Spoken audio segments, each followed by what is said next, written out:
Okay, I guess we're going to go for a ride in a 15.6. It's a 1952 Citroen 15.6. It's a 6-cylinder engine. This is made in a later part of 52, so it's a hump truck car. Done quite a few alterations mechanically on the car. Completely rebuilt the engine. Did a very thorough job doing a blueprint balancing. Went to a later type of piston, like was in the mid 60s, so it's got a dome top piston on the car, so it has a bit more horsepower.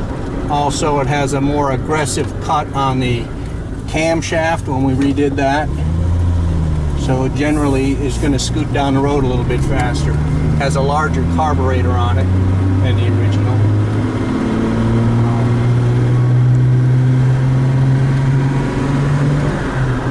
But it runs and handles nice. We have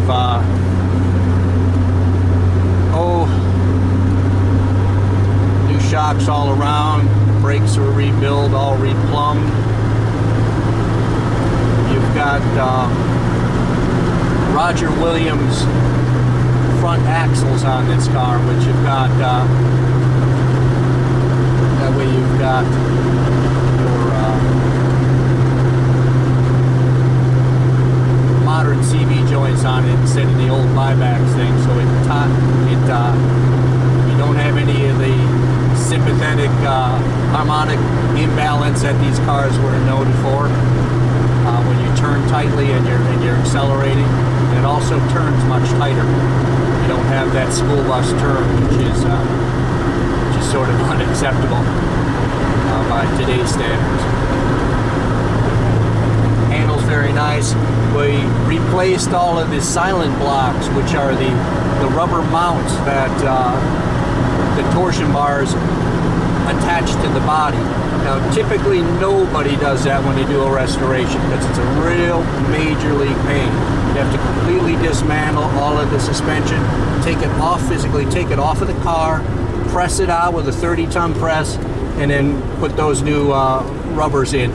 What happens is, as the torsion bars lose their set, as those rubbers deteriorate over the years, the car is going to sit at a different angle. It's going to be a slant. It won't have as much torsion on one side as the other. So you're going to lose your handling, and you're going to it's just not going to be right. It's not going to be the kind of suspension you want. When we rebuilt them, instead of using the typically in the shop manual, it gives you measurements that you measure from the bottom of the car to the ground. And what we did is one step further. We actually put the four wheels onto race car scales and tuned in each wheel, so that it's a far better setup than measuring it from the bottom of the car to the ground clearance, as far as how the car sits.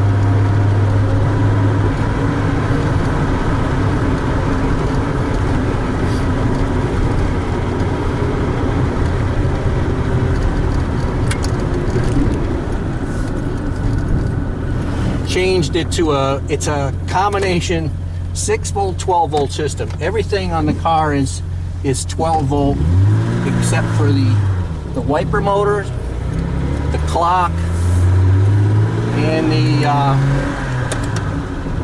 there's one other thing. Let me think. Oh, the windshield wipers. I said that. Windshield wipers, clock. I guess that's it. Everything else is 12-volt, so you've got, good 12-volt lights on the car. The engine turns over quickly when you want to start it. Fuel gauge, that's also 6-volt. And so how I did that is I used two 6-volt Optima batteries, and you were tapping off of one for the few little 6-volt things that are occasionally used, and then the rest of the stuff is 12-volt. you know, which opens up a whole different thing. Like I said, you have much better lighting. The starter's going to work better. It enabled us to put a crane, is the brand, the electronic ignition on the car. So it's much better as far as starting, and just no points.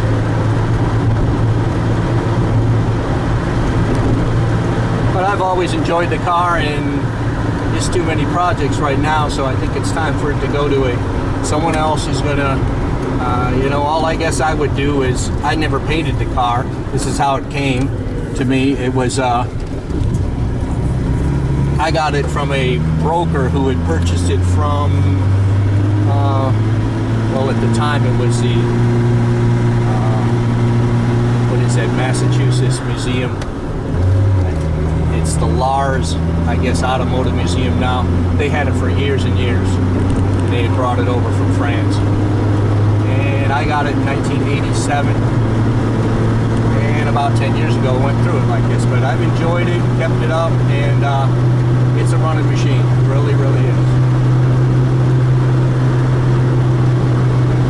These things are a little bit rare running like this. I mean, I typically have seen them. They're usually garage finds, let's put it that way. But if you want to finish it off, you can make the interior authentic, which I never thought was important, and repaint it. You'll have a award-winning car then. I like them to run good. That's the important thing, and believe me, that is by far the most expensive thing to do on these cars today. It's just prohibitively expensive to redo it.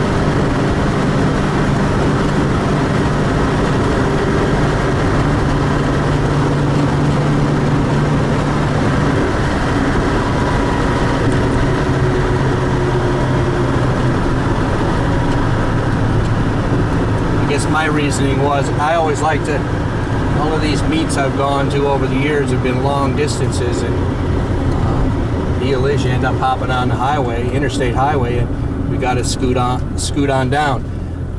That was another thing I didn't fully mention, is like, it has really good 80 watt, I guess they're 65 and then 80 watt high beams, the headlights are. Then I have 80 watt driving lights, but also in the back, what I did, the traction really had some, by today's standards, some very puny lighting in the back. So what I did is I used halogen motorcycle bulbs, and then also put reflectors in them, because I like to stealth stuff in. And then I did take it does have a center brake light on the inside of the window to, you know, catch those cell phone users. And like I said, I put reflectors behind them, and they're much brighter. The other thing I did is I gave the car, I'll show you here in a second once I get back in my driveway, I gave the car full-wave flashers, which is something I don't think you're going to find on a typical 1952 car. So, with amber lenses in the back. So, okay. Get out of here. Like I said, there's your two 6-volt Optima batteries. I have has an electric fuel pump, has a stealthed-in crane, electronic ignition. Went to it has in the place where the old Citroen generator sat with fan, I put it's actually from a Volkswagen, it's a Bosch 12-volt alternator. You have thermostatically controlled dual electric fans in the front to cool it. Has a pressurized radiator. What we're trying to do is deal with some of these cars were prone to running hot, and this one pretty much accommodates that whole problem by pressurizing it. It's got an overflow and also the electronic ignition. I'll take you over on the other side. The headlights, like I said, these are all new units in here. We've got 65 watt low beam, 80 watt high beam. These are brand new 632 Marshall driving lights.